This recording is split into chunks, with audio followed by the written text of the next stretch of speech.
vamos a ver hoy el tema del trauma. ¿Cuál es la importancia que tiene el trauma en todo el espectro clínico? ¿Quién puede definir qué es trauma?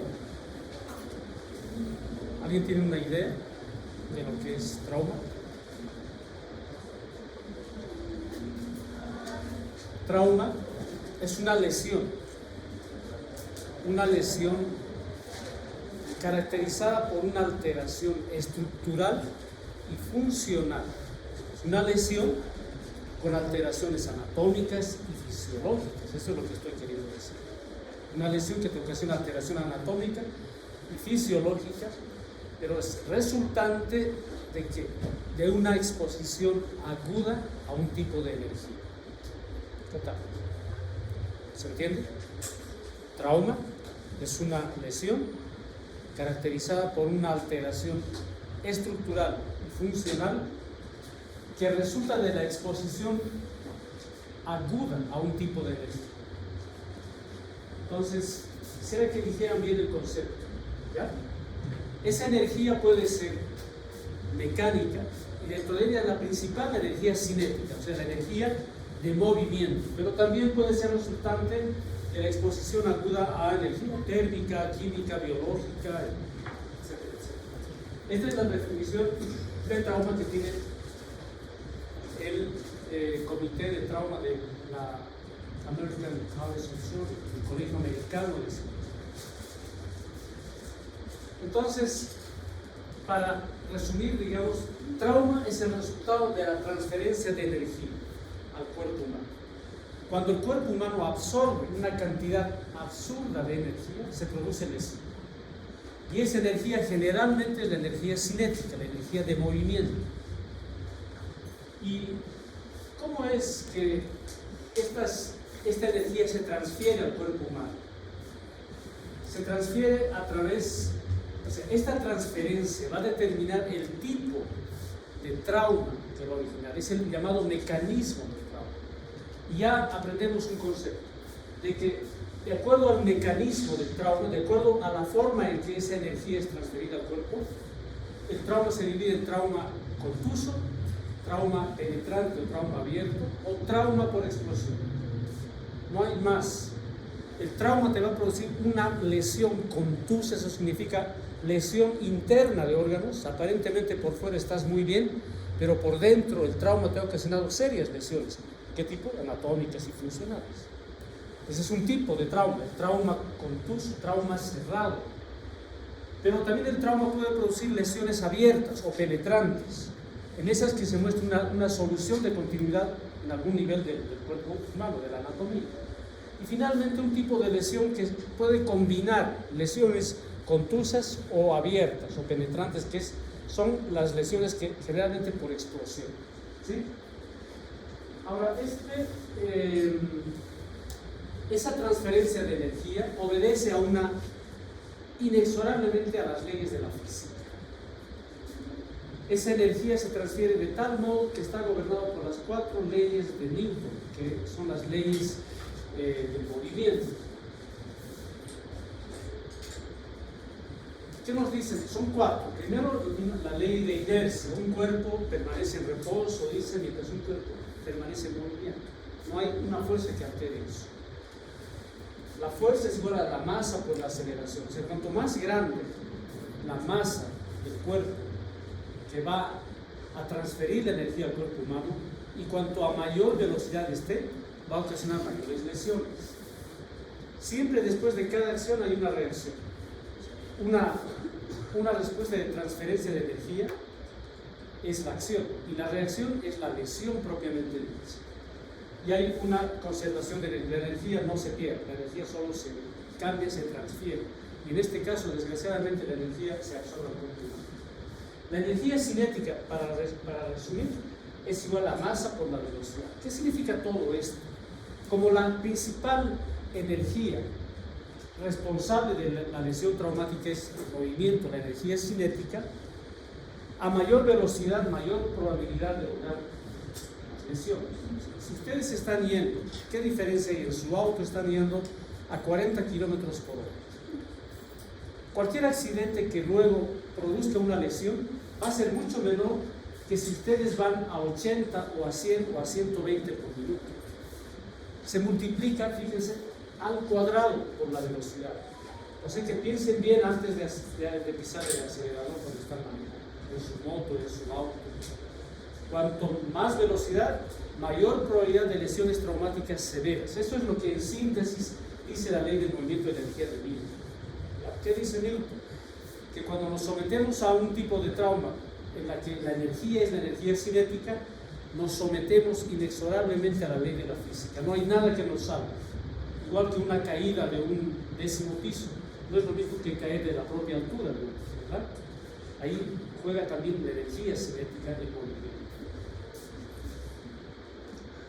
Entonces, quisiera que quede bien solidificado el concepto de lo que es trauma. No quiero que pregunte y me diga, trauma no sé qué es, o estoy pensando y no me acuerdo. Es una lesión que se caracteriza por una alteración anatómica y funcional. ¿Por qué? Por la exposición aguda a un tipo de energía. Y tiene que ser aguda, porque la exposición crónica ya no confiere el trauma. Tú puedes someterte a una energía radiante todo el tiempo, eres radiólogo, trabajas todos los días en el equipo de rayos X. Te estás sometiendo, te estás exponiendo a una energía, sí, la energía radiante, la energía esta de los rayos X. Pero no por eso vas a desarrollar una lesión, eso es lo que quiero decir. La exposición tiene que ser aguda, ¿ya? Y generalmente una energía cinética muy alta. En esa transferencia de energía ocurren tres fenómenos, tres colisiones, ¿ya? O sea, el prototipo de energía al que se nos sometemos en el trauma es la energía cinética, es la principal, el movimiento. Primero, una energía que se absorbe cuando el vehículo choca contra, digamos, un objeto móvil choca con un objeto fijo. Ahí se produce una gran absorción de energía. Ustedes recordarán que antes muchas personas antiguas dicen que los autos de antes eran mucho más resistentes, y sí lo eran. Ustedes ven los autos de antes, esos modelos 70, 60, son verdaderas fortalezas de hierro. Nada les hace esos autos. Tú te chocas con eso, ese auto no se hace nada. Pero los autos modernos son muy frágiles. Si se dan cuenta, un pequeño roce ya se hunde. ¿Esto es bueno o es malo? Es bueno. Es bueno que los autos ahora sean frágiles. ¿Por qué? Los autos antiguos eran tan resistentes que ante un choque no absorbían la energía. ¿Quién absorbía la energía? El objeto más débil, que era el conductor, el que conducía, o los ocupantes de esos autos tan resistentes, ellos absorbían la energía. Y los accidentes automovilísticos eran mucho más severos antes, porque el auto no absorbía nada de energía, era muy resistente a esa absorción, muy fuerte. Y el cuerpo humano ahí resultaba comparativamente muy débil, absorbía toda la energía y por lo tanto la lesión era más severa. En cambio ahora los autos son más frágiles, los autos se hacen añicos porque absorben la mayor cantidad de esa energía que de otro modo iba a ser transferida al cuerpo. Entonces ahora es mejor. Hay una razón por la que los autos ahora son más frágiles, es porque absorben más energía. ¿Sí? El segundo choque es el de la víctima con el interior del automóvil. Segunda estación de absorción de energía. O sea, no solamente que el auto choca contra el objeto fijo, ahí se produce una transferencia ya de energía. La segunda transferencia es cuando el mismo cuerpo choca con alguna parte del vehículo. Hay otra absorción de energía. Y finalmente, el órgano interno choca contra el mismo cuerpo. Hubo un movimiento y, digamos, el mesentero, el intestino, es movilizado hacia adelante y hacia atrás por un mecanismo de desaceleración. Hay tres colisiones. Por eso es que, digamos, el trauma puede ocasionar lesiones muy severas, aun cuando sea un trauma cerrado. El trauma es la tercera causa de muerte en la mayoría de los países, después de las enfermedades infecciosas y algunos cánceres. Fíjense, los accidentes de tránsito nomás tienen un 23%, dominan prácticamente. Miren, nosotros la guerra, suicidios, ahogamientos, caídas, envenenamientos, no son muchos. Lo que domina son los accidentes automovilísticos en todo el mundo. Es una constante. Este mapa nos hace ver que los países actualmente, antes, los países desarrollados tenían una alta tasa de accidentes automovilísticos y por lo tanto muchos casos de trauma, con todo lo que eso significa. Últimamente han cambiado las cosas. Los países desarrollados han implementado medidas de seguridad, entre los que destaca principalmente la educación vial. La educación en general. Esa gente es más educada. ¿Qué significa? Cumple las reglas, cumple las disposiciones. No acelera más de, ahí dice 40 kilómetros máximo, no acelera más de 40. Respeta las líneas de paso de peatones, no rebasan en las líneas amarillas, ceden el paso a los ciclistas, a los motociclistas, a los peatones, respetan las luces. Luz amarilla, desaceleran para detenerse. En cambio, en los países subdesarrollados ocurre todo lo contrario. Ejemplo, Bolivia, nuestro país. Aquí nadie respeta las reglas. Aquí nos pasamos las luces, bocinas, le cortas el paso, el motociclista te cruza en Z. Es un desastre nuestra educación vial. Y en el fondo son nuestros valores éticos, morales y educativos. Somos una sociedad muy mal educada. Por eso, en estos últimos tiempos, las tasas de accidentes de tránsito y el trauma es más alto en los países subdesarrollados que en los países desarrollados. Entonces viajen, vayan a Suiza, vayan a cualquier país europeo, la gente es mucho más educada. Sin ir más lejos, en Brasil, en Argentina, en Chile, la gente es más educada que nosotros, respeta las reglas. En cambio nosotros deploramos.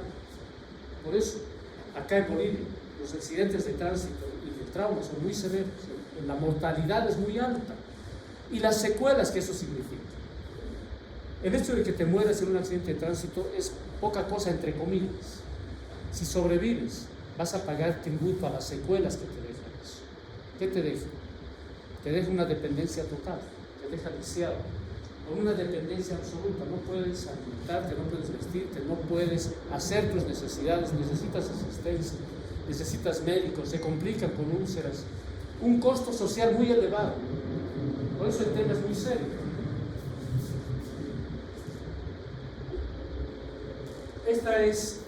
Este gráfico muestra cómo ha evolucionado en los países desarrollados los casos de trauma.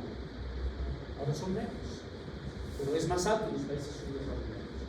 Hay 3 momentos en que la mortalidad es muy alta.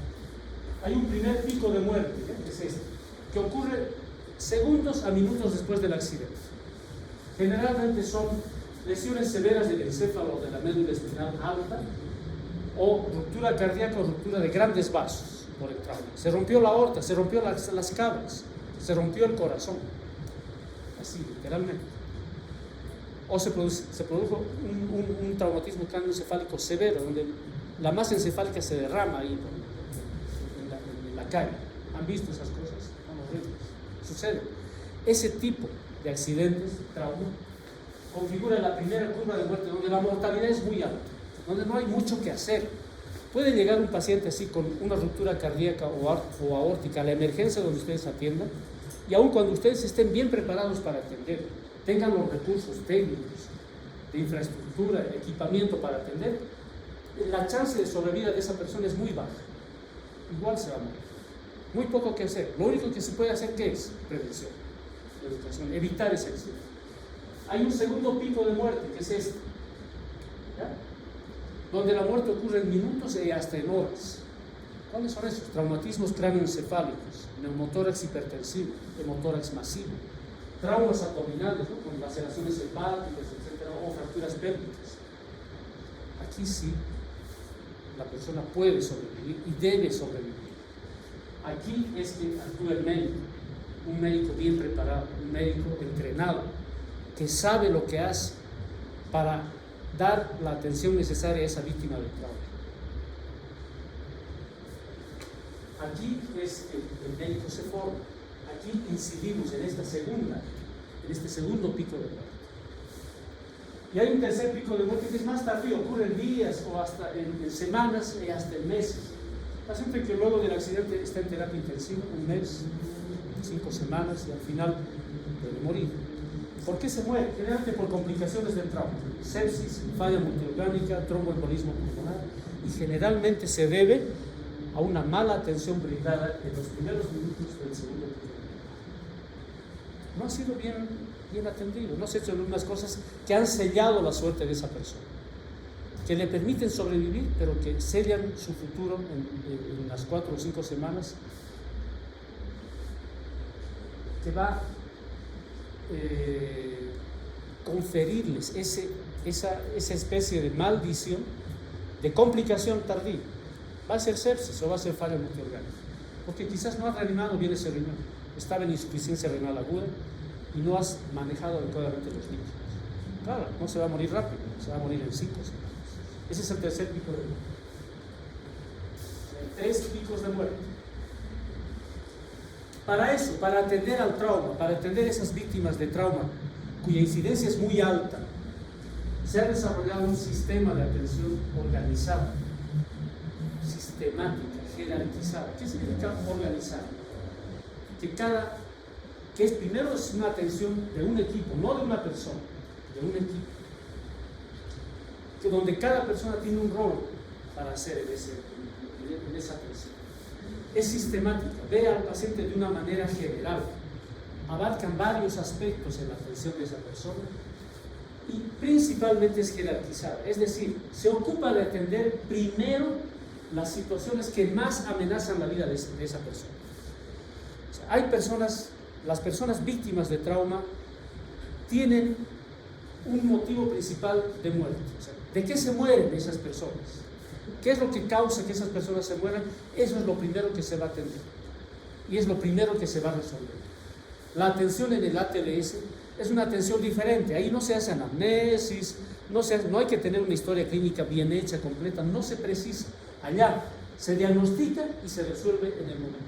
Esa es la principal característica del Advanced Trauma Life Support, que es soporte de vida avanzado en trauma. Soporte de vida avanzado en trauma. Es una atención jerarquizada, una atención de alto nivel. Entonces, hace 3 o 4 meses ya se lanzó la última edición del libro del ATLS. O sea, acá vamos a tener actualizaciones muy importantes. La atención sigue una lógica que viene en espiral, que se recicla permanentemente. Lo primero es la evaluación inicial.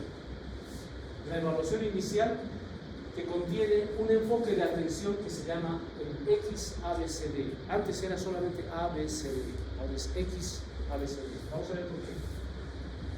Haces esto, esta es la etapa más importante y en la que vamos a hacer énfasis, porque aquí se determina si ese paciente va a estar estable o no, o sea, si se le va a salvar o no, si ustedes le están salvando la vida, si los médicos le estamos salvando la vida a esta persona.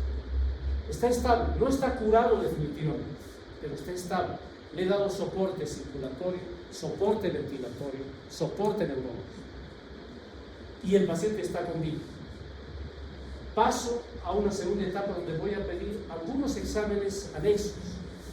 Voy a hacer una reevaluación, voy a hacer la evaluación secundaria, que ya es una evaluación más detallada. Ahí sí puedo detenerme en explorar algunas cosas mínimas de ese paciente. Y luego de eso voy a recién determinar si a esa persona lo voy a transferir a un centro de mayor complejidad o no, o lo voy a mantener en mi centro. Finalmente, voy a definir el tratamiento definitivo de ese paciente. Ese es el ciclo que sigue. Ahora, esto que está en rojo son los pasos principales de la evaluación primaria. La evaluación primaria consta de revisión primaria, que es el XABCD, los anexos, reevaluación, revisión secundaria con anexos. Voy a determinar si voy a transferir a ese paciente y finalmente el tratamiento definitivo. Pero antes de todo esto, que es donde empiezo a actuar como médico que va a atender un trauma, hay 2 aspectos principales: preparación y triaje. ¿Qué es todo eso? ¿Qué es preparación y triaje? Preparación. Tengo que prepararme para atender. Hay un ambiente prehospitalario y un ambiente hospitalario. La atención prehospitalaria es toda una ciencia, es toda una especialidad. Generalmente, ¿quiénes lo hacen? Policías, bomberos, ¿qué más? Paramédicos, o médicos especializados en atención prehospitalaria del trauma. Básicamente se siguen principios generales, pero requiere mucha atención.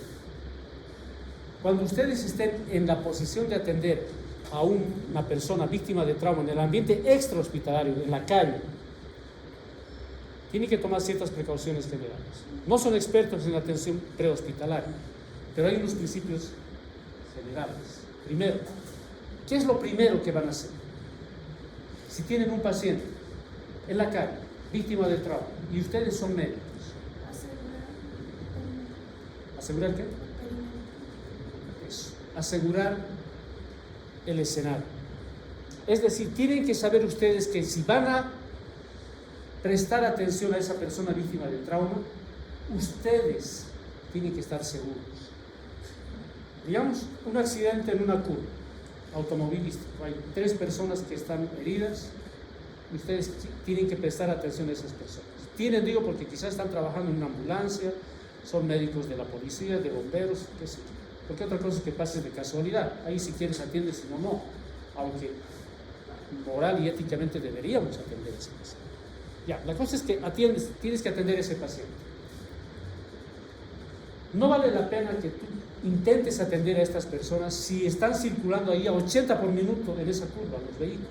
Que en cualquier momento que quieres cruzar, tienes el riesgo de que te arrolle el vehículo. ¿Sí o no? No. Entonces, ¿qué tienes que hacer? Tienes que asegurar la zona.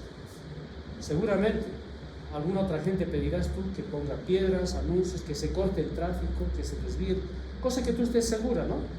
Segura para atender ese paciente. O un incendio. Quieres rescatar a una persona ahí, o a un gato, o a un niño. Pero no vas a entrar si se te va a caer el techo y te vas a volver a quemar. Te vas a quemar. Tu seguridad está en riesgo. Tienes que asegurar que no corras riesgo. ¿Por qué? Porque aparte que te vas a hacer daño, vas a empeorar la situación. Había 3 heridos ahí que podían salvarse en ese accidente automovilístico. Y tú, por no tomar las previsiones de seguridad, corres y te arrolla un vehículo. Listo. Ahora no son 3 víctimas, son 4. Los recursos que se iban a gastar en esas 3 personas, ahora van a ser para 4. Por lo tanto, la probabilidad de sobrevivencia va a bajar mucho. O sea, has hecho más daño que bien, aparte de que tú te has hecho daño. Por eso, lo primero es asegurar la escena. ¿Sí? No se atrevan a atender nunca si no hay condiciones seguras. Si no hay condiciones seguras, no atienden. No atienden. ¿Sí? Eso es lo primero. La preparación indica ahora, si tú atiendes a un paciente en el extrahospitalar, harás la reanimación correspondiente, pero coordinarás con el hospital, digamos, que va a recibir a la persona. Vayamos del ambiente prehospitalario al ambiente hospitalario. En el hospital, donde ustedes van a estar, generalmente, para atender a un paciente tienen que prepararse. Recibirán el anuncio de que está viniendo un paciente víctima de trauma. ¿Qué significa preparación? Todo lo que significa garantizar que los recursos van a estar disponibles para atender a ese paciente. Primero, van a asignar roles a las personas. Yo soy el que coordina, tú te encargas de la vía aérea, tú te encargas del acceso venoso, tú te encargas de la movilización del paciente, tú vas a retirar la plancha rígida, tú vas a pedir información al paramédico, ¿sí? Roles. Llaman al personal que se va a necesitar, personal de laboratorio, rayos X listos en la sala esperando ahí. No es llamar al segundo piso, al séptimo piso al laboratorio, no, tiene que estar ahí con su aguja para sacar muestras. El de rayos X tiene que estar con su equipo de rayos en la emergencia para ya hacer la radiografía. Tengo que comunicar ya a los especialistas, ya sé, es un trauma cráneoencefálico, entonces llamo al neurocirujano. Doctor, usted va a tener un paciente, le voy a confirmar si es necesario que venga. Ya está avisado, ¿no? El neurocirujano está listo, esperando para que le llamen para que vaya. Eso es prepararse, preparar el ambiente, un ambiente adecuado para recibir a esa persona, un ambiente destinado específicamente para atender el trauma, que tiene que ser amplio, iluminado, ventilado, donde la circulación sea apropiada, no esté en medio ahí oscuro, frío, no, tiene que estar caliente a 26 grados, el ambiente listo. Cerca tengo que tener oxígeno, tengo que tener aspiración, tengo que tener equipo para intubar, equipo para hacer una cirugía menor, un equipo de cirugía menor. todo listo, preparado. Mi equipo de intubación, laringoscopio, funcionando, todo preparado. Y finalmente, con la vestimenta adecuada, que es el equipo de protección personal. Gorra, máscara, lentes, guantes y bata. Así se debe atender al paciente. Espera, viene el paciente y todo empieza a funcionar. Eso es preparación, ¿sí? Todo tiene que estar listo, nada puede estar en ese momento pidiéndose. Eso hago y hago triaje. ¿Qué es triaje? Es cuando clasificas a qué paciente está más grave y dependiendo de eso podemos. Eso es triaje significa voy a clasificar a mis pacientes, porque puede ser que me llegue uno, pero puede ser que me lleguen 5 o 3, o me lleguen 30 o 70. Un accidente automovilístico de un bus de flota. Se dice bus, ¿no? No se dice flota. Flota es el conjunto de buses, ¿sí o no? Como digo, estoy en la flota. ¿Cómo se dice? No estás, estás en un bus. A eso pertenece a una flota de buses. Ya, un bus de la flota Transcopacabana. Ahí en Corani se volcó. Tiene 60 pasajeros heridos que están llegando a tu hospital. La pregunta es, con los recursos que tienes, personal, equipo, etc., ¿a quién vas a atender primero? Porque te digan todos al mismo tiempo. Esa es la pregunta. ¿A quién vas a atender primero? ¿A quién vas a atender primero? ¿A quién? ¿A quién no? El chofer. Al más grave. Al más grave.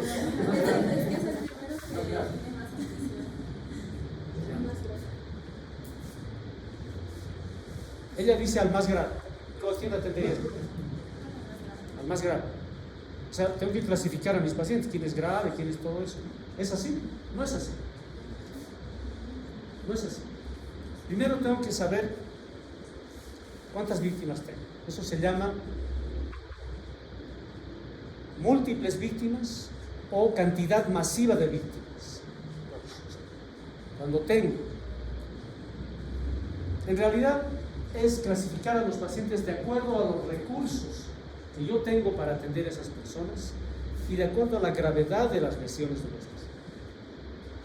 Si yo tengo los recursos necesarios para atender, tengo 3 médicos, tengo 7 enfermeras, tengo 20 internos, tengo todo el equipo del instrumental rayos X, tengo todo para atender y solo tengo 3 pacientes.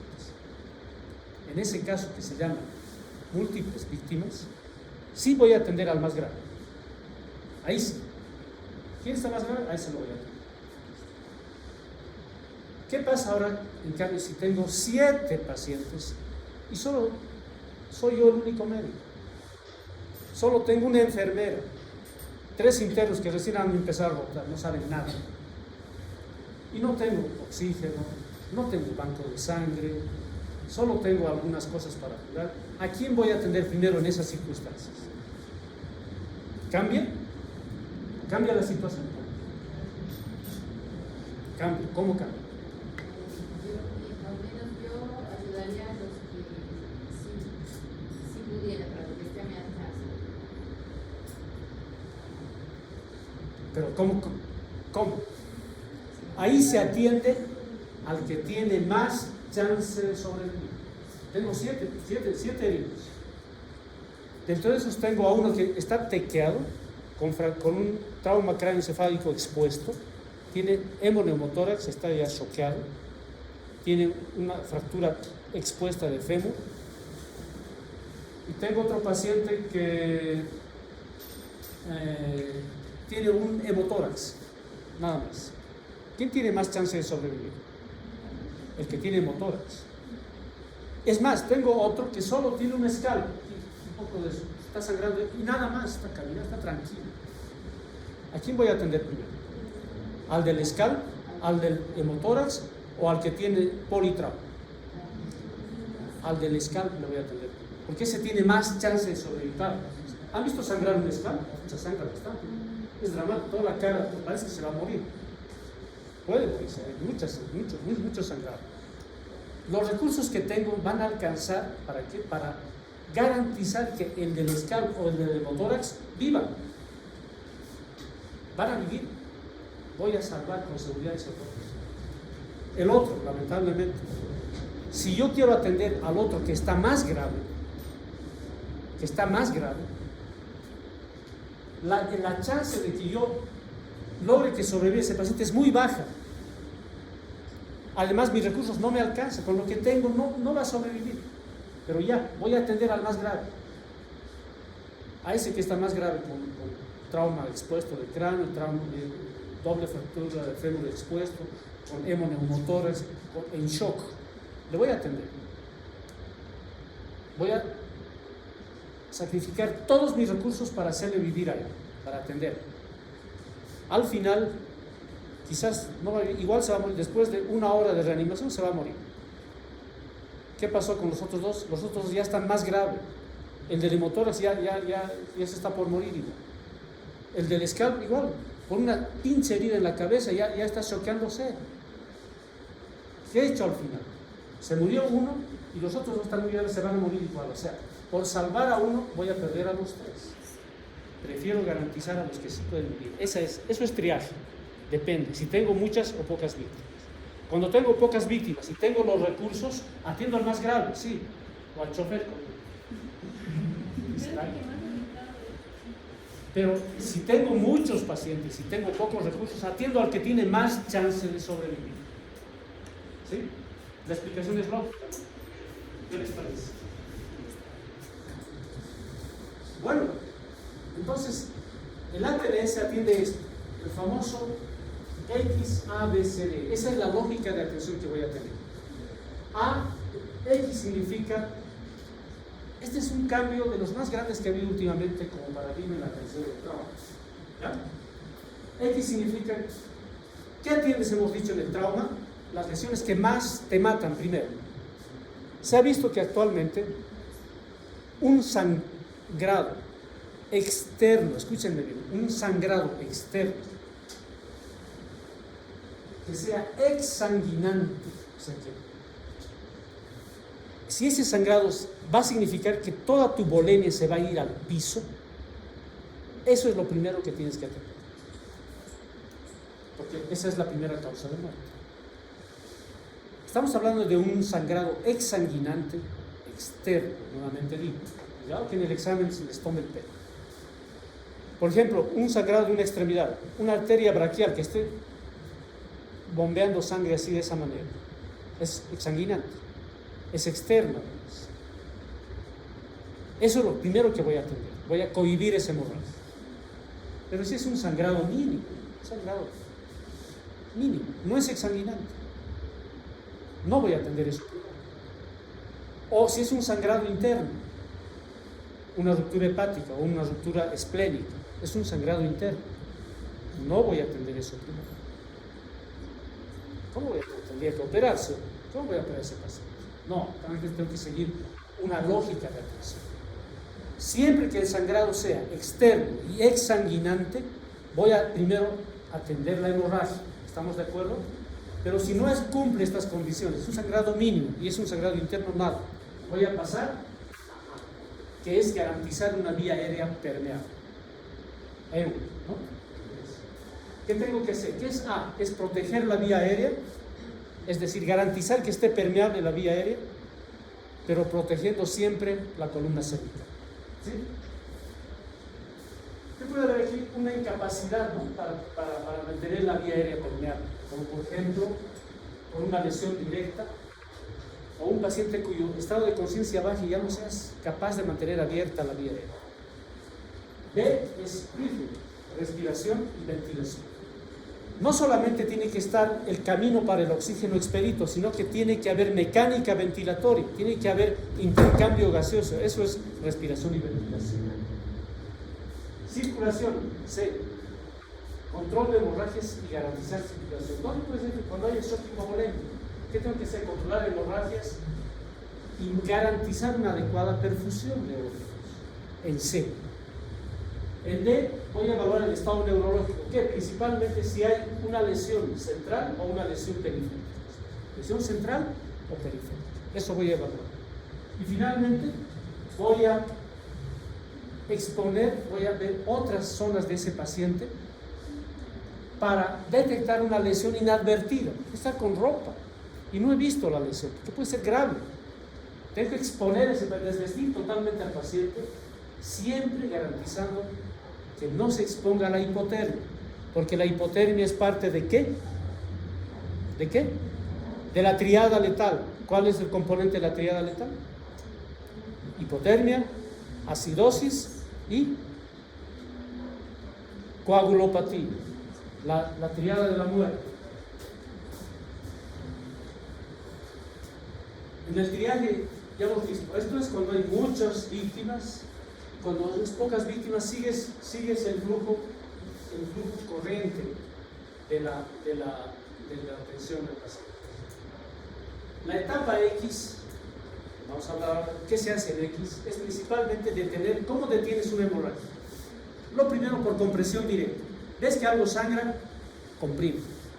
Puedes usar ahí paños de gasa, telas, aprieta. Generalmente la mayoría de las hemorragias pueden ceder con compresión directa. Si no te funciona, vamos a hacer un torniquete. Antes el torniquete estaba proscrito.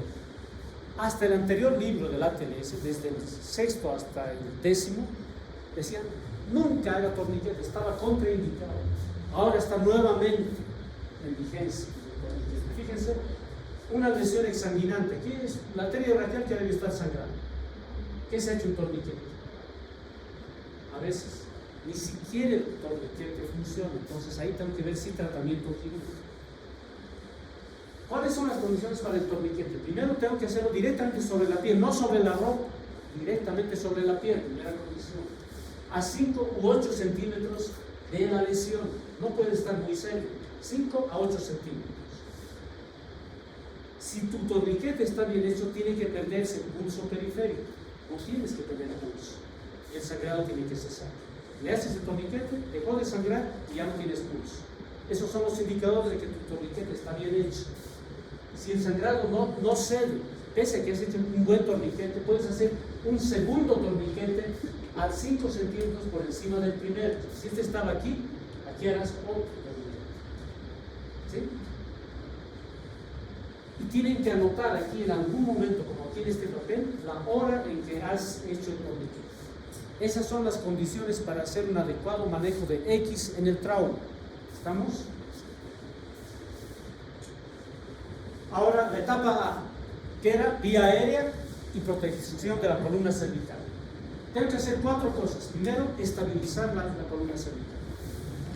Cualquier manipulación para garantizar una vía aérea tengo que hacer sin que se mueva ese cuello, porque cuando haya sospecha de lesión de columna cervical, el problema es que esa fractura de la columna cervical pueda causar lesión de la médula espinal a nivel cervical y ocasionar la famosa cuadriplejía, ¿verdad? Dejar a esa persona paralítico desde el esternón para abajo. Fíjense, tremenda tragedia que puede haber. Luego tengo que verificar si esa vía aérea está permeable. Tengo que verificar. ¿Cómo se hace eso? Le hablas a la persona. Le hablas. Señora, ¿qué le pasó? ¿Cómo está? Cuénteme qué pasó. Si esa persona ya le dice, doctor, tuve un accidente, me pasó ahí, me está doliendo, ya, suficiente. Con eso sé que esa persona tiene la vía aérea permeable. Porque ha podido emitir voz, significa que el aire ha transcurrido por la glotis, que tiene buena circulación, buena perfusión cerebral.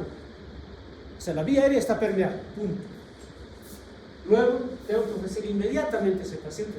Primero, ¿qué van a hacer? Llega el paciente ahí, dar oxígeno con máscara no reinhalante a alto flujo. Llega el paciente al trauma, ya están ustedes con su mascarita para darle oxígeno. No estoy diciendo ventilación, estoy diciendo oferta de oxígeno. ¿Sí? 10 a 15 litros por minuto. Cuarto, tengo que ver si esa persona va a necesitar una vía aérea definitiva. Porque puede ser que no esté permeable la vía aérea. Entonces, 4 cosas tengo que hacer en A: proteger la vía aérea, verificar la permeabilidad de la vía aérea, luego ofrecer oxígeno y finalmente pensar, voy a necesitar una vía aérea definitiva. Esa es la pregunta. ¿Cómo se estabiliza la columna cervical? Con el famoso collarín. Un collarín y 2 cojines laterales, porque el collar cervical impide el movimiento de flexo-extensión. pero no garantiza que el cuello se vuelva lateralmente. Por eso tengo que poner siempre cojines laterales y collar cervical. Tienen que aprender a colocar adecuadamente un collar cervical, eso es práctico, ¿sí? Vayan a YouTube, vean colocación de todo, está bien descrito ahí, varios, aprenden. Tengo que poner al paciente, si lo voy a transportar del prehospitalario o de un hospital a otro, con una plancha rígida, para inmovilizar no solamente la columna cervical, sino toda la columna. Pero ojo, la plancha rígida es solo para transportar al paciente. Llega al hospital y luego hay que retirar la plancha rígida. No puede estar más de 2 horas bajo una plancha rígida cualquier víctima de infarto.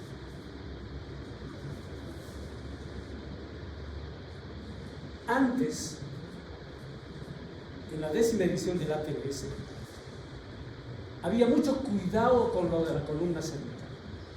Paciente víctima de trauma tenía que usar collar. Ahora, solamente cuando hay sospecha de lesión cervical. Si digamos, tienes una persona que solo le pegaron 2 tiros en la panza, esa persona tiene sospecha de lesión cervical. No tiene. Si es así, entonces hasta puedes inclusive evitar usar el collar. Eso dice el libro. Ahora no tiene eso. O sea, un cambio de parámetro. Un asunto importante respecto a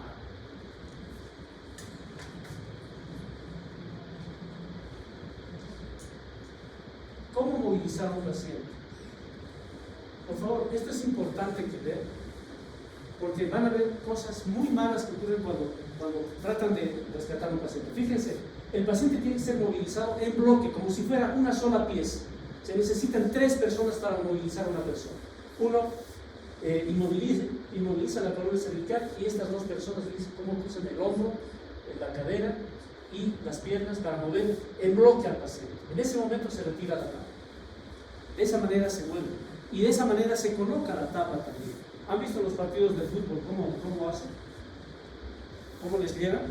Generalmente les cogen de las manos y de las piernas, ¿sí? Mal, pésimo. Eso en trauma no se hace. ¿Se hace en un partido de fútbol? Ni siquiera debería hacerse.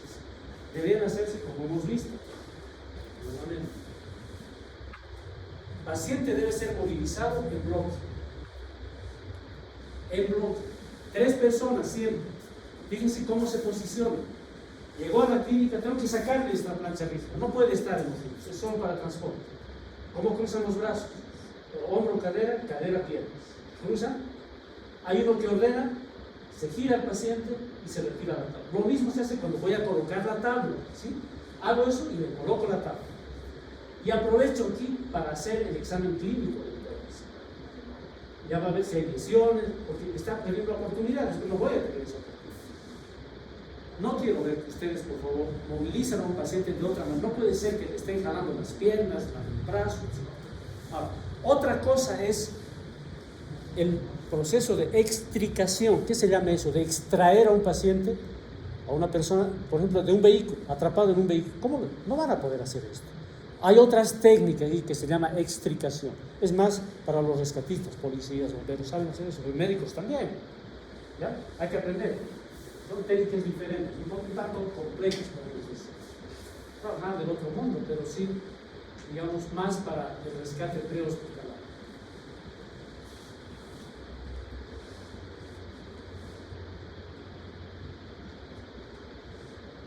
Tenemos una lesión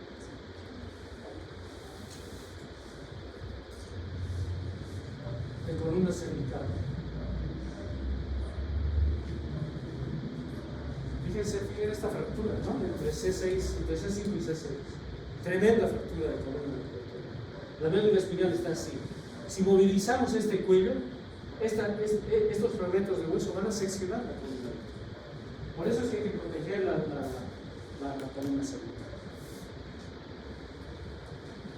Ahora, ¿cómo verifico la permeabilidad? Hemos dicho que hay que hacer primero proteger el cuello, ¿verdad? Ahora, ¿cómo verifico la permeabilidad? La causa más frecuente de obstrucción de la vía aérea es la lengua del paciente. Ante un trauma ocurre una alteración autonómica, se pierde el tono del músculo, de la lengua. Es lo que pasa a veces cuando nos dormimos, ¿no? empiezan a roncar es porque están viviendo tan bien que hay cierta depresión del sistema nervioso central y pierdes el tono de la lengua. Claro, roncas o remueves y pasó la historia. Pero este paciente está enfermo, es víctima de un trauma. Fíjense, cuando está en el decúbito lateral, la lengua baja a la faringe, obstruye totalmente la vía aérea. Esto que debe estar abierto. Entonces, ¿qué se hace? Básicamente, lo primero que van a hacer es 2 maniobras para abrir la vía aérea. Es el chin lift, que se llama elevación del mentón, inclinación de la cabeza. Inclinación de la cabeza, elevación del mentón. El chin lift, levantar. Con eso se suspende la lengua y fíjense, la vía aérea ya está abierta. Fácil. Eso puede salvar la vida. El paciente está malo, no está respirando, está obstruido su vía aérea y con un simple movimiento pueden ustedes desobstruir. Ahora, lo malo de esto es que cuando hay sospecha de lesión de columna cervical, no hay que hacer. Porque están moviendo, ¿sí o no? Tendría que estar con collares, el paciente no van a poder hacer eso. Pues, ¿qué es lo que se hace? Se hace esta tracción de la mandíbula, que es como tratar de luxar la articulación temporomandibular, llevar adelante la mandíbula hacia adelante, hacer un traumatismo, y eso sí se puede hacer en el video. Eso se llama el jaw thrust o anteriorización de la mandíbula. Con esas 2 maniobras pueden abrir la vía. Otras causas de obstrucción. Lo primero es la caída de la lengua, después los cuerpos extraños. ¿Qué puede ser? Un cuerpo extraño, una boca, un diente, una prótesis, un chicle, sangre o secreción. Aquí está mal, ¿no? Eso también, cuerpos extraños. Hay que removerlos. ¿Cómo? Generalmente colocas una cánula de video, como vamos a ver, y luego hasta puedes animarte a extraer con la mano del lugar. Si no, con una pinza de maguey, porque si no, si el paciente no tiene esa protección, por acto reflejo te puede morder la mano, te puede lesionar. Pues generalmente se coloca una cánula de Guedel para mantener garantizada abierta y extraes igualmente, con pinza o con la mano. ¿Ya? No metan directamente la mano, el paciente les puede morder, les puede amputar. Otras formas de garantizar una vía aérea, pero esta es la cánula de Guedel. O cánula orofaringe también se llama, de la boca a la faringe. Se coloca de esta manera los tamaños de acuerdo al tamaño del paciente, desde la boca hasta el ángulo de la mandíbula. Si es de ese tamaño, entonces es para el paciente. Lo colocan de la manera convexa y luego giran. Cosa que, fíjense, esta convexidad garantiza esta vía aérea aquí directa. Suspende la lengua y la vía aérea está garantizada. Cánula de Guedel o cánula orofaringe es la segunda manera de garantizar una vía aérea. ¿Listo? Vía aérea está permeable. ¿Ya? Le he hecho maniobras, le he puesto una cánula de Guedel, la vía aérea está permeable. Eso es lo primero que debo hacer. Luego, tengo que ofrecer oxígeno. ¿Sí? Estoy manejando a un paciente víctima de trauma. ¿Qué le tengo que dar? Oxígeno con máscara. ¿Ya? No va a ser con esas puntas nasales, es máscara de Venturi, con válvula no reinhalante y el soporte es este. Esta es la máscara, la bolsa no reinhalante, tiene una válvula no reinhalante aquí, un reservatorio y la acumuladora. A 10 a 15 litros por minuto, dar una fracción de oxígeno al 100%. No voy a dar al ambiente, tiene que ser al 100%. Tengo que controlar con un saturómetro. El paciente ya va a tener un oxímetro de pulso o ya va a estar monitorizado. Y voy a ver ahí cómo progresa. He abierto la vía aérea y va a mejorar su saturación. Le doy oxígeno, va a mejorar mucho más su saturación. O no va a mejorar, algo está pasando. Va a indicar, ¿verdad? Entonces, ¿cuál es el mensaje aquí? Dar oxígeno con máscara no reinhalante, con reservatorio, a 100%, con máscara, no con puntas nasales. Hay un dispositivo último que se recomienda que se utilice que se llama cánula intranasal. Son como las puntas nasales, pero se colocan más adentro, llegan casi hasta las coanas y ahí se puede hacer a alto flujo. ¿Ya? Ese es otro dispositivo que recomienda el ATLS en su última versión. Listo. Ahora tengo que preguntar si voy a necesitar vía aérea definitiva. Ya sabemos que es una vía aérea definitiva, lo hemos visto la anterior vez, ¿verdad? Un tubo, una tráquea por debajo de la glotis con balón insuflado, conectado a un sistema de ventilación artificial enriquecido con oxígeno y fijado adecuadamente. Eso es una vía aérea definitiva. ¿En qué ocasiones voy a decir, no, a este tengo que intubar, tengo que tener una vía aérea definitiva? Cuando hay apnea, el paciente no respira, tengo que intubar. Cuando, pese a que le he abierto la vía aérea, le doy oxígeno, le he puesto la cámara de aire, no oxigena bien, su saturación está baja, 80, 70. Cuando el Glasgow es igual o menor que 8, el estado de conciencia está bajando, tengo que intubarlo, ahí no tengo conversación. Cuando tiene convulsiones reentrantes, cuando hay un hematoma en el cuello expansivo, quizás tuvo un trauma en el cuello, está bien que se hincha ese cuello de sangre, un hematoma, va a comprimir la vía aérea, entonces mejor obtengo una vía aérea definitiva. O cuando sangra todo esto, le haces abrir la boca y está sangrando ahí la boca llena de sangre, no, tienes que intubar ese paciente, tienes que tener una vía aérea definitiva. Cuando hay un traumatismo maxilofacial igual, está todo deshecha la cara, la mandíbula rota por aquí, la cara deshecha, ese paciente va a necesitar vía aérea definitiva. Quizás no una intubación orotraqueal, vamos a ver, no es solamente el tubo orotraqueal, ¿sí? Y finalmente cuando hay lesión térmica, esto vamos a ver qué no es. Cuando hay lesión térmica de la nariz, igual a que tu paciente no esté obstruido, tienes que obtener una vía aérea definitiva. Ahora, la vía aérea definitiva puede ser no quirúrgica o quirúrgica. Mucho cuidado. La no quirúrgica es la intubación orotraqueal, que es el patrón oro, es la regla de oro. Si vas a obtener una vía aérea definitiva no quirúrgica, tiene que ser la intubación orotraqueal. Actualmente, esto ya no se usa. El ATLS última edición prácticamente ya ni lo menciona, no lo escribe. La otra decía como una posibilidad. ¿Qué aprendemos? No vamos a hacer más, vamos a hacer siempre orotraqueal, ¿sí? Ahora, la quirúrgica, igualmente, cricotiroidostomía es la regla de oro para la vía aérea definitiva quirúrgica.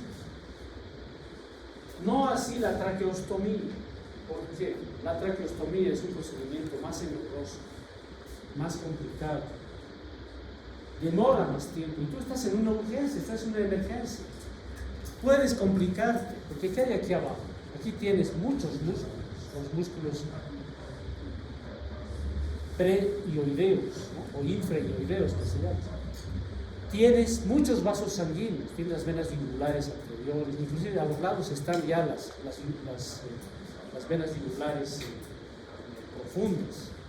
Está la glándula tiroides, está el nervio laríngeo recurrente. O sea, puedes lesionar esas cosas, te puedes sangrar, te puedes complicar la vida. Y lo que quieres es salvar la vida de ese paciente. Por eso, la traqueostomía en emergencia prácticamente no se hace. La traqueostomía es una operación electiva, hay que programar, es una cirugía. Programo tal día, el paciente tiene que estar intubado para hacer una traqueostomía, fíjense la palabra. Moral de la historia. Una vía aérea definitiva solamente me importan dos. La no quirúrgica es la intubación orotraqueal. Y cuando es quirúrgica es la cricotiroidostomía quirúrgica. Punto, se acabó. No tengo más vía aérea definitiva. ¿Sí? ¿Por qué la nasotraqueal no sirve? Porque está contraindicada cuando hay fractura de base. Ustedes saben que el techo de la nariz es el piso del cráneo, ¿sí? Es la base del cráneo. Si eso está roto, hay una comunicación entre la vía aérea y la cavidad intracraneal. Por eso es que no puedes tú intentar hacer una intubación nasotraqueal, tampoco puedes intentar poner sondas nasogástricas si hay sospechas de fractura de base de cráneo. ¿Cómo sospechas que puede haber fractura de base de cráneo? Por el signo del mapache, ¿cómo se llama? Equimosis periorbital, cuando hay sangre alrededor de los ojos. Paciente víctima de trauma con sangre alrededor de los ojos, hematomas, equimosis, alta sospecha de fractura de base de cráneo. O cuando tiene otorraquia o rinorraquia, saliendo líquido cefalorraquídeo por el piso. Si hay eso, sospecha de fractura de base de cráneo. Claro que hay otros signos, ¿no? Como la señal del barro o de la batalla aquí. una equimosis retroauricular también, es otro signo de fractura del vaso central. En esas circunstancias no voy a meterle con la nariz para nada, ni sonda nasogástrica, mucho menos tratar de intubar con la nariz. Ahora, para la vía aérea, como hemos visto anteriormente, tengo que saber si es una vía aérea difícil, tengo que valorar si es una vía aérea difícil. Primero, es esta regla, el lema, flujo. Es simplemente ver, flujo es ver. Es un cuello corto, un cuello rígido, un viejito, ya sé que es vía aérea difícil, ¿ya? Mandíbula pequeña, una boquita chiquita, cuello corto, vía aérea difícil. No voy a poder hacer abrir esa boca si quieres. La regla de los 3, 3, 2. 3 dedos por lo menos tiene que haber entre cada incisivo del paciente. Ustedes van a poner sus 3 dedos en la boca. Si pueden poner los 3 dedos entre las dos arcadas, no está difícil. Pero si no te acepta 2, te acepta un solo dedo, ya es difícil. Otro 3 entre el hueso y oídos. Y el ángulo de la mandíbula igual 3 dedos. Mínimo 3 dedos. Si es más, mejor. Pero si es menos de 3, bien, es difícil. Y el 2, entre la escotadura de la glándula, del cartílago tiroides, esto, y el piso de la boca, 2 dedos como mínimo. ¿No? Yo tengo una vía aérea fácil. Si él cumple eso, vía aérea fácil. Y después vas a hacer el Mallampati que ya hemos visto anteriormente. Las clases 2 y 3 son las vías aéreas difíciles, ¿verdad? Donde en la 4, por ejemplo, solo veo el paladar blanco, no veo la 1. Hemos visto. Hacen el Mallampati. Y finalmente, si hay obstrucción, ¿no? Ya van a valorar. Y finalmente, ¿qué tan movible es ese cuello? Hay pacientes que tienen espondiloartrosis generalizada y no mueven el cuello, no pueden girar. Cuando le llamas, giran todo el cuerpo, ¿no? Le llamas, giran todo el cuerpo, no pueden girar el cuello. En muchas enfermedades puede darse, tienen que valorar eso para ver si es una vía aérea difícil, porque ya van a entrar a una vía aérea definitiva, ¿verdad? Si van a intubar a un paciente porque tienen que poner vía aérea definitiva, tienen que estar preparados. Aspiración, oxígeno, cánulas nasofaringes, guía de intubación, etc. Todo el proceso que les he dicho que vean ustedes cómo intubar a un paciente, qué se necesita, ¿verdad? Oxímetro del pulso, detector de CO2, etc. Todo tiene que estar preparado. Eso es preparación para atender a la víctima. Para intubar pueden necesitar 2 cosas adicionales. Primero, una guía que sirve, en realidad es un alambre que nos sirve para meter dentro del tubo endotraqueal y darle forma al tubo endotraqueal para que sea más rígido, porque a veces es muy maleable y no me deja, ¿no? Estoy queriendo intubar y como es muy maleable se curva y no entra la glotis. Si le pongo la guía de alambre es más rígido, le puedo dar forma como el palo de golf y puedo intubar más fácil. El otro dispositivo es el buggy, que se llama guía de Eisman. Es en realidad una especie de alambre pero engomado, ¿ya? Igual, acaba en palo de golf. Lo que voy a hacer, en vez de colocarle el tubo endotraqueal, hago la laringoscopía, le meto ese tubito, que es más o menos flexible, de goma, no hace daño al paciente. Le intubo, es más fácil con algo más delgado llegar a la glotis. Llego a la glotis y eso me sirve de guía, y recién sobre eso coloco el tubo endotraqueal y luego retiro. ¿Ya? Son instrumentos adicionales que me sirven para intubar al paciente. Entonces, hay otro aviso en el ATLS de la 11ª edición. Siempre que puedan, intuben con un video laringoscopio. ¿Han visto eso? ¿Conocen? ¿No? Es un video. Pones tu laringoscopio y ya, en vez de... Para intubar, tú tienes que movilizarte para ver en un solo eje la faringe, la laringe y la tráquea. Tienen que estar en un solo eje. Por lo tanto, tú tienes que agacharte, torcer la vista para ver en un solo eje. Es un esfuerzo aparte que haces. Pero si tienes el video laringoscopio, pones ahí y ya te enfoca directamente. Tiene una cámara. Entonces tú te guías nada más por la cámara e intubas con mayor seguridad. Es mucho más fácil. El ATLS, última edición, recomienda que siempre que se pueda intuben con un video laringoscopio. Tienen que acostumbrarse a ese modelo.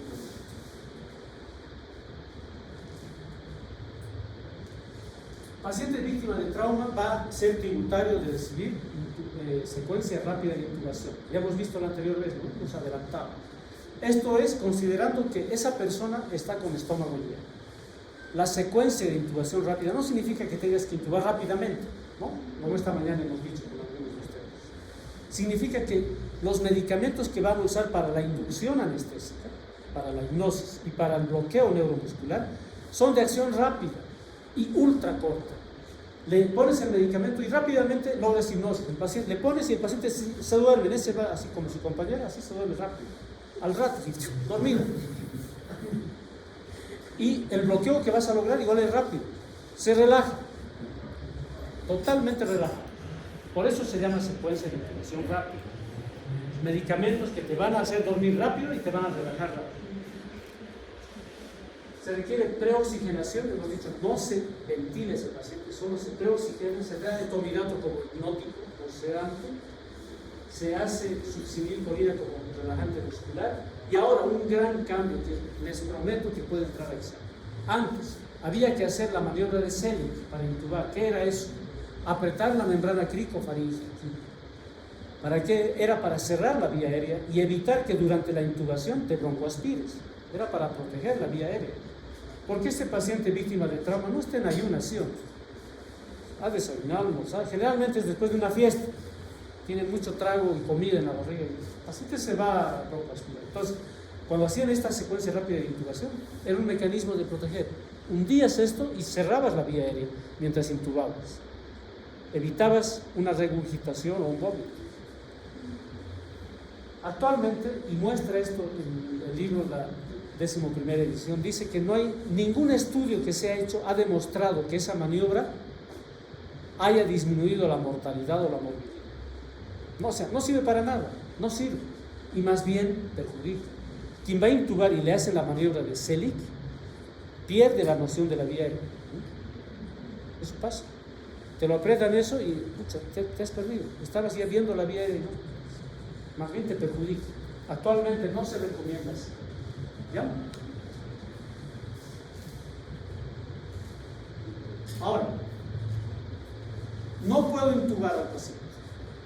Es una vía aérea difícil. Solo puedo intentar 3 veces, no puedo hacer más. Además, el primer intento tiene que ser el primero que tenga éxito. O sea, tienes que prepararte muy bien para tener éxito en el primer intento.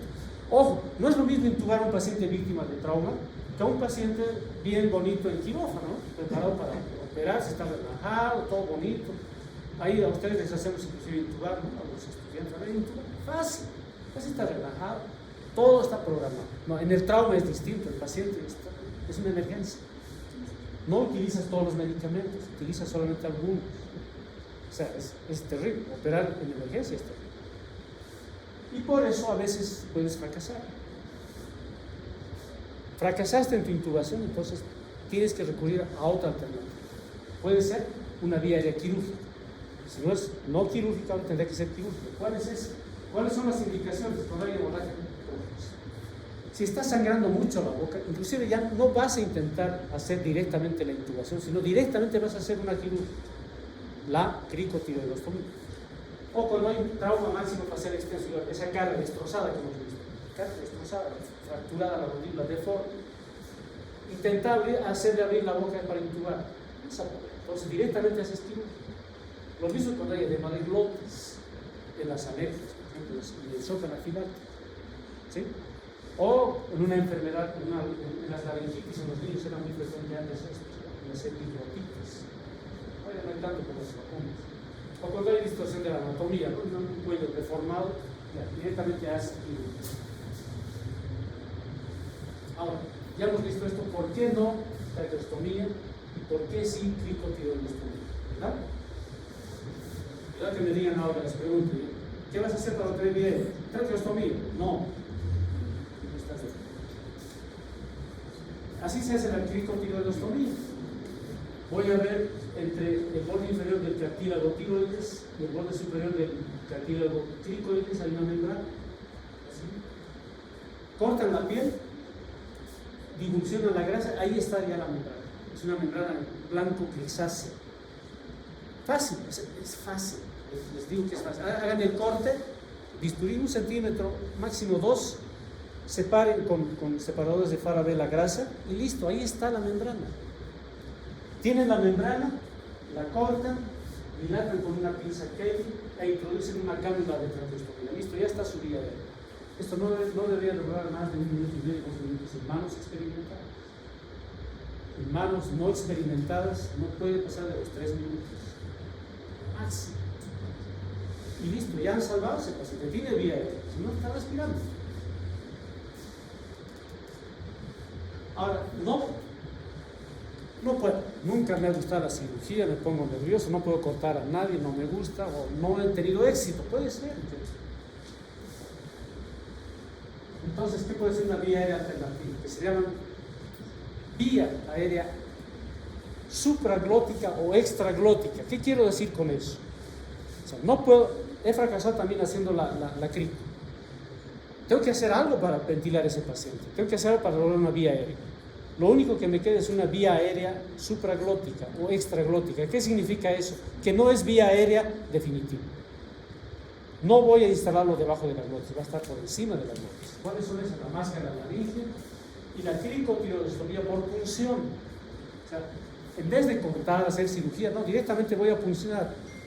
Localizo la membrana y ¡pum! Una aguja gruesa, 14, un catéter 14. Eso es para la vena. Coloco eso y con eso puedo oxigenar. No puedo ventilar. Es muy chiquito, el flujo de aire es muy bajo, como para lograr que el tórax se expanda. Lo único que voy a lograr con la cricotiroidostomía por punción es oxigenar a mi paciente. Me va a dar tiempo nada más. ¿Cuánto? Media hora, a lo sumo. 45 minutos exagerado. No me da más tiempo. No voy a pretender que viva con eso.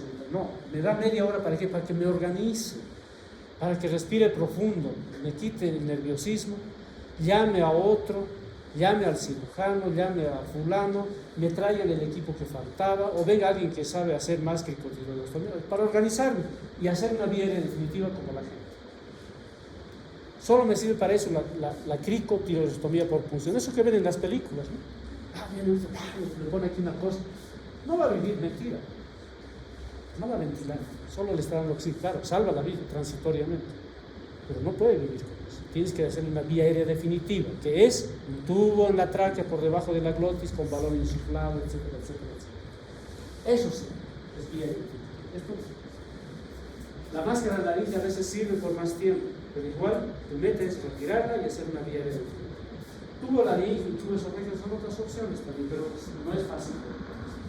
Mejor manejan esto los paramédicos. Esa es la conclusión, fíjense. Directamente punción, no cortan nada. Ahora, la cricotiroidostomía quirúrgica tiene una contraindicación. Pregunta de examen. ¿Cuál? No se puede hacer en menores de 12 años.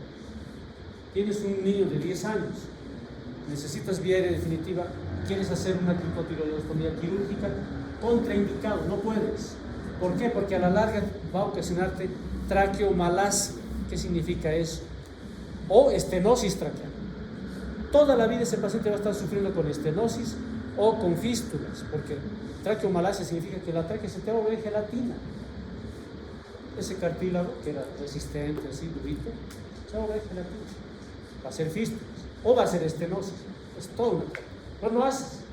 A ese le tendrás que hacer crico por punción al menor de 10 años, mientras ves cómo lo intubas o haces traqueostomía.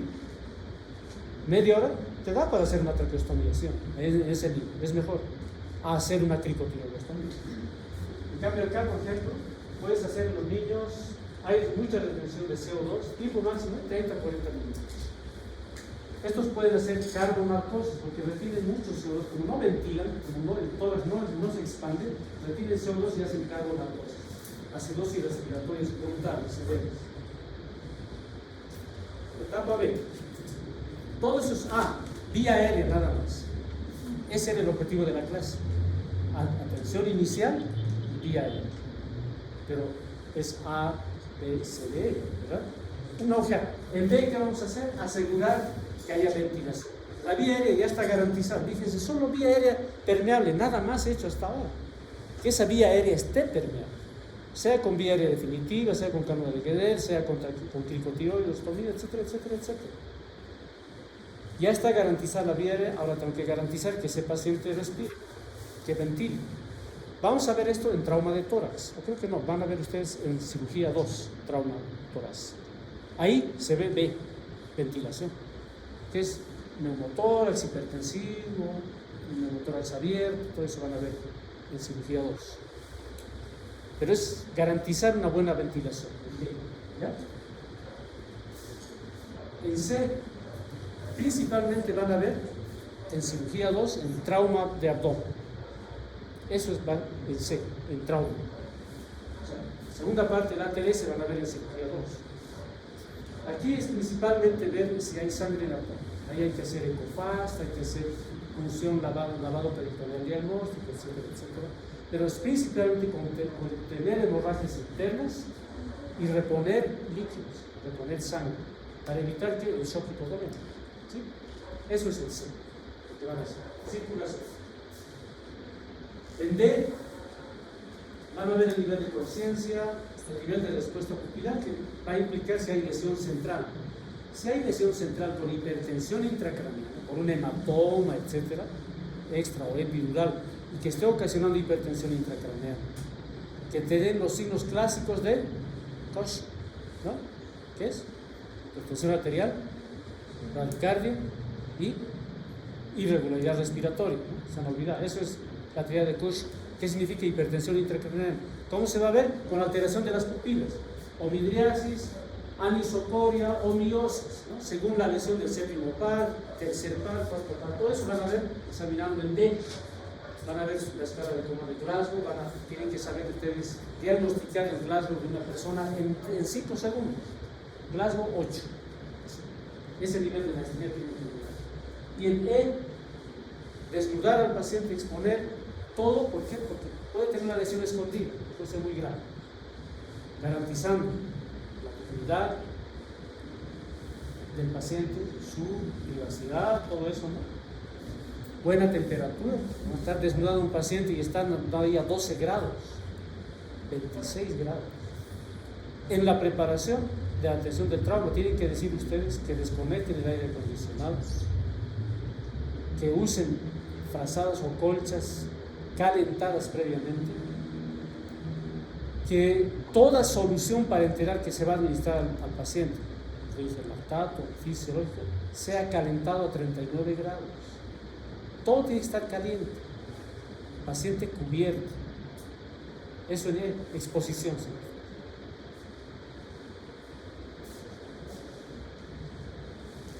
Y finalmente, piden algún examen complementario A, o sea, en la revisión primaria, sí, pero solamente estos 8. Si tú estás, Mayel, estás sospechando de un trauma cráneoencefálico en A, ¿le vas a pedir una tomografía? No, solo se pide tomografía en la revisión secundaria, una vez que has estabilizado a tu paciente. ¿Qué se pide en A? ¿Puedes pedir electrocardiograma? Sí. Bueno, en A. ¿Puedes pedir oximetría de pulso? Sí.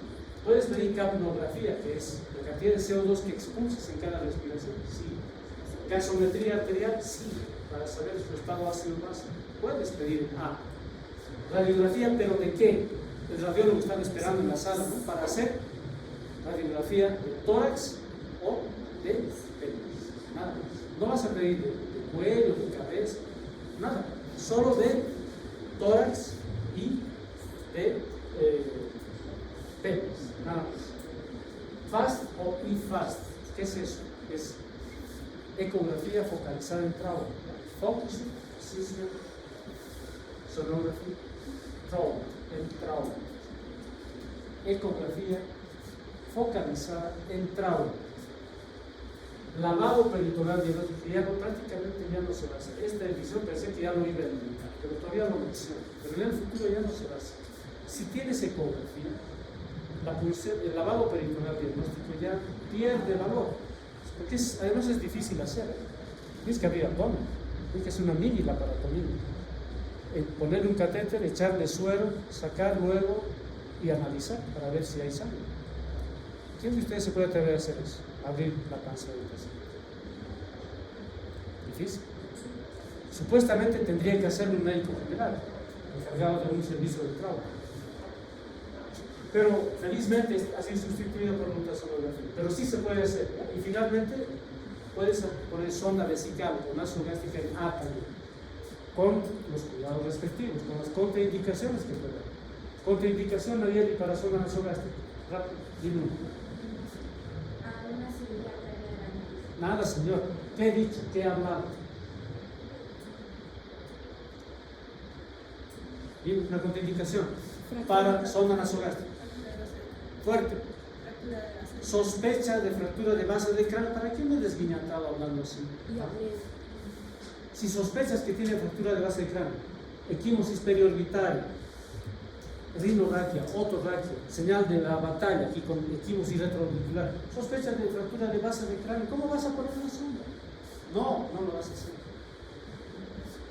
Dime una contraindicación para sondaje vesical.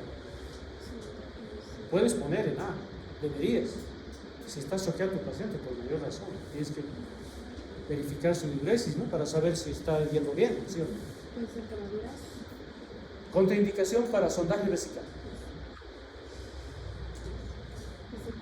José, bien. Dai. Próstata. Contraindicación para sondaje vesical. Alergia. ¿Qué? ¿Qué pensarían ustedes si tienen un paciente que cuando hacen el examen, por el meato uretral está saliendo gotas de sangre? La región perineal tiene equimosis, sangrando. O los labios mayores están así, con equimosis, hinchados de sangre. ¿En qué piensan? ¿Qué ha pasado ahí? ¿Qué ha habido? ¿Qué lesión ha habido? Fractura de pelvis con lesión de uretra. Si es así, no pueden poner sonda vesical. Contraindicado. Es la única contraindicación. Tener que hacer otra punción suprapúbica, etcétera, o talla vesical, otra cosa. O el urólogo tendrá que ir, o tendrá que hacer una uretrocistografía retrógrada en la evaluación secundaria, para ver si realmente hay lesión. ¿Sí? Eso es trauma. ¿En qué nos hemos enfocado ahora? En los conceptos de trauma y en el manejo de la vía aérea. La vía aérea tiene que estar permeable, es el gran paso. Es digamos, la meta del médico que atiende un trauma es lograr que una vía aérea esté permeable. Llegar hasta la intubación, hasta la reactivación. A veces la vía aérea está permeable todo el tiempo y directamente ya van a pasar a B, a C y a D. Pero es muy crítico el paso de. Tiene que saber manejar vía aérea, abrir, ver cuándo vas a decidir por una vía aérea definitiva, quirúrgica, no quirúrgica, ver contraindicaciones, valorar la dificultad. ¿Alguna pregunta? ¿Alguna duda? El lunes creo que ya tiene el examen. Además de este tema, va a entrar el tema de quemaduras. ¿Sí? No vamos a poder dar. Voy a subir mañana hasta quemaduras los temas en el Moodle para que estudien. Pero el examen va a ser hasta quemaduras. Quemaduras es parte del trauma. ¿Ya? O sea que a estudiar.